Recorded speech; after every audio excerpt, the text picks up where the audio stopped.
Well, hello. Yes, it's me, Kenny Polcari, your host of the party, and today is Thursday, April 17, 2025, and here are the things that you need to know. First, I'm going to New York this weekend to celebrate the holidays, but I will be in New York next Monday, Tuesday, Wednesday, filming my Yahoo Finance podcast called Trader Talk. You can find that on the Yahoo Finance channel. You can find it on my Twitter page. You can find it on YouTube. I'll also be appearing with Mornings with Maria on Monday morning from 6 to 9 and on the Big Money Show on Fox Business on Tuesday 1 to 2 and then Wednesday morning with Stuart Varney from 9 to 10. So be sure to tune in. In any event, here are the things that you need to know today to get your day started. Well, it was one heck of a day yesterday. JJ came out and said, let's just wait and see, dashing any hopes for near-term rate cuts. Stocks got sold, while bonds and gold, well, they got bought. Tech, communications, and consumer discretionary got absolutely clobbered yesterday. Oil, though, surged. Sanctions and production cuts are really the reason for that. We'll talk about that in a moment. And you can find me and many others at the Money Show in Miami on May 15th through the 17th. You can find the link on my Twitter, or you can find it by Googling the Money Show. Now, and what do we have for dinner? We're going to try the herb-crusted crown roast of pork, right? Now, look, if the current market action is making you uncomfortable, don't panic. Give me a call to discuss our view on the current state of affairs and the level of risk in your current portfolio versus your level of understood risk. You can get me at 561-244-2504 or just click on the website slatestone.com and send me a message. Look, what have I been saying? In fact, I said it again in yesterday's note. While I'm not a voting member of the Fed, I'm not even a member, I have an opinion. And that opinion is that we're not getting any rate cuts this year, no matter what the market is pricing in, right? Yesterday was 3 rate cuts, June and then late summer and early fall. And this morning, well, the markets are confused. But at about 1:30 yesterday afternoon, JJ took center stage at the Economic Clubs of Chicago and offered a few thoughts on the subject, more like dropping a bomb on anyone who keeps thinking that he's cutting rates anytime soon. And let's just say, he wasn't offering any time frame on any rate cut. In fact, he said, and I quote, "For the time being, we are well positioned to wait for greater clarity before considering any adjustments in our policy stance." Now, the key words here are, for the time being, we are well positioned to wait for greater clarity before considering any adjustments to our policy stance. He went on to say that the current administration was making substantial policy changes in trade, immigration, fiscal policy, and regulation, and that these changes could have a negative impact on the economy, potentially leading to higher inflation and slower growth. And then someone asked JJ if he envisioned a Fed put. That's where the central bank jumps in and intervenes to calm the markets down. JJ said emphatically no, qualifying his answer by saying there's still too much uncertainty around policy. And with that, stocks fell out of bed. The buy algos pulled their bids and moved lower, leaving that void in prices that we keep talking about, while the sell algos went into overdrive, looking for where the buyers suddenly went to. And within minutes, the Dow was down 1,000 points. The others followed suit. While we did not end the day on the lows, which would have been a negative, we suffered a bit of a beating. The Dow lost 700 points or 1.7%. The S&P's down 120 or 2.2%. The NASDAQ lost 516 points or 3.1%. The Russell lost 20 points or 1%. The transport's down 300 or 2.25%. The equal-weighted S&P down 90 points or 1.5%, while the Mag 7 index lost 880 points or 4%. Yesterday it was tech that got clobbered, right? The XLK down 3.5%. Behind that, communications down 2.7%. Consumer discretionary down 2.5%. Think wants versus needs. Industrials down 1.4%. Financials down 1.6%. Consumer staples, those are the needs versus the wants, lost 1%.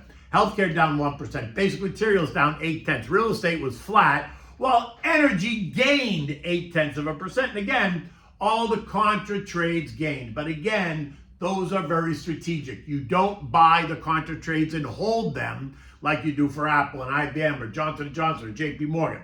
The dog was up 1.8, the SH up 2.25, the PSQ gained 3%, and the triple levered S&P, the SPSX, added 6.6%. And if you play volatility, the VIXY gained 8.5%, while the VIX Fear Index was up 13%. The weakness in tech was a direct result of Donnie's new restrictions on semiconductor exports to China. You announced it on Tuesday night. We talked about it yesterday. While the weakness in the broader market was that, as well as the realization that this is not over yet. Trade tensions are going to continue to risk undermining the Fed's mandate of full employment and stable prices. And all while the World Trade Organization slashed and burned its forecast for trade this year due to, guess what? Soaring U.S. tariffs and broader uncertainty. And so it goes, and it leaves me a bit confused. So I have to ask, what are all those smart guys, generic for both men and women? What are they thinking? I mean, I went to BU. I did not get 1,600 on my SATs, and I don't have a PhD. But I can tell you there's a problem here. The ones making the decisions are all these Ivy-educated 1,600s on their SATs, and some even have PhDs, and they don't seem to see a problem. Really? Or is it just that it's time to pay the piper for all of that out-of-control spending over the past decade or two? As you might expect, the weakness in stocks, though, led to strength in bonds and gold. The TLT rose by 0.6, the TLH was up 0.5, while the AG, the total U.S. investment-grade bond ETF, which includes treasuries and government-related and corporates, rose by 0.3. The rise in bond prices sent yields a bit lower. The 3- and 6-month yields are now yielding 4.3% and 4.2% annualized, while the 2 and 10s are yielding 3.79% and 4.3%. 12-month CDs range from 4.3 to 4.6, depending on minimum investments, while 30-year mortgages are now averaging 6.9%, but rates remain volatile. And gold, oh my God, at one point was up over $100 an ounce, trading at $3,358 before closing the day at $3,348.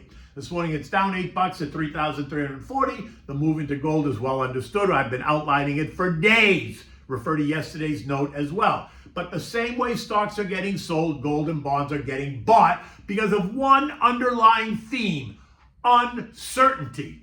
Period. The end. But you must understand that uncertainty, this too shall end at some point. Oil, well, that was strong yesterday as well. Oil gained 2% yesterday. It's up another 1.25 today, trading at 63.25. The strength in oil due to new U.S. sanctions on Iran targeting their oil exports, raising the prospect of, guess what? Tighter global supply.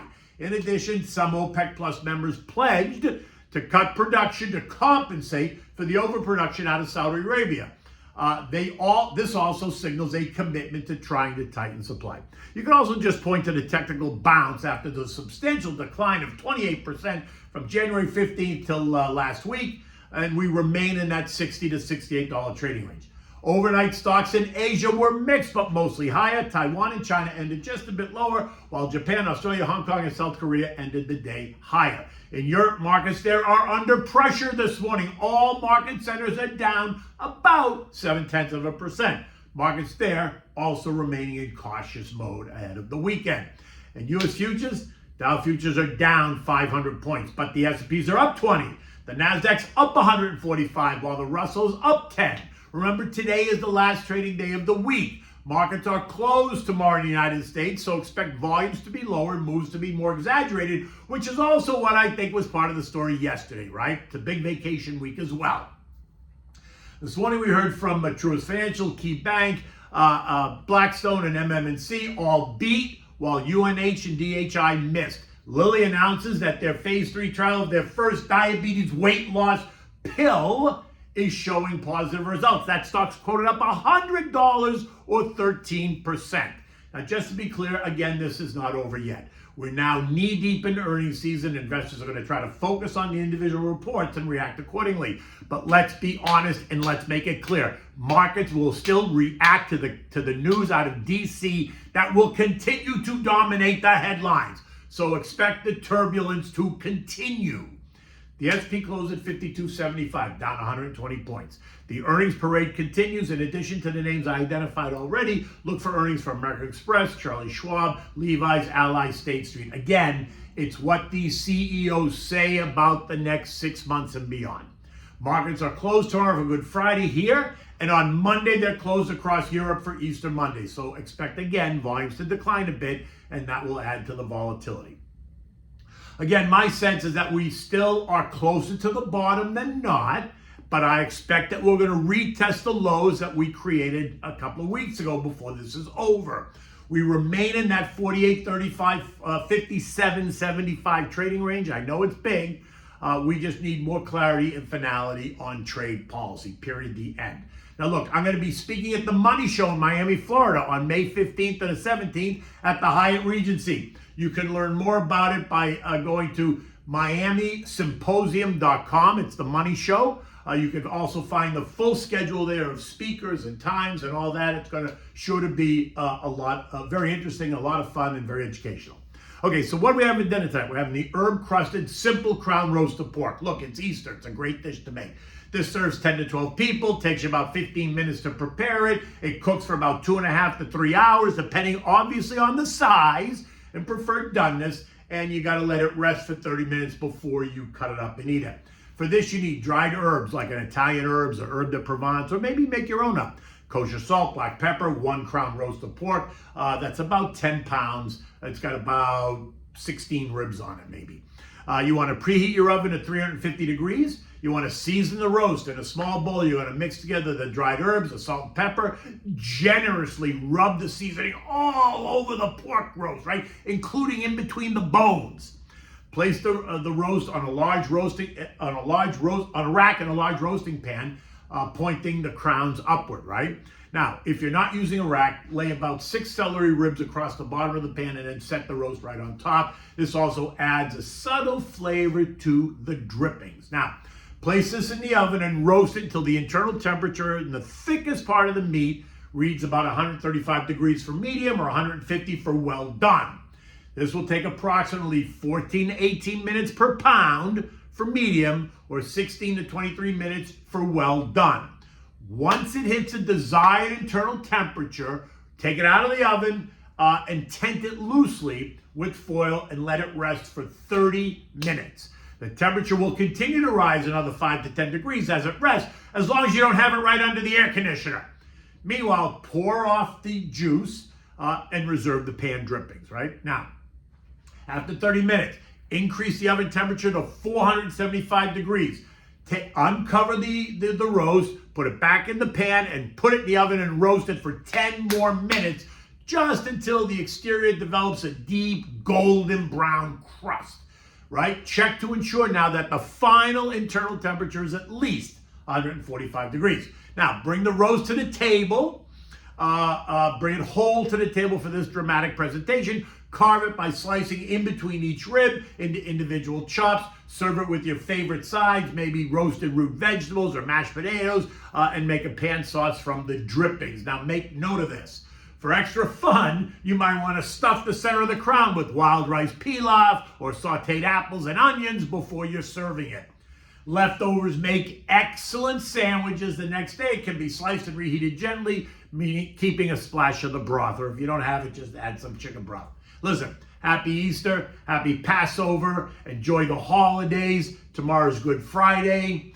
Until next week, you take good care and buon appetito.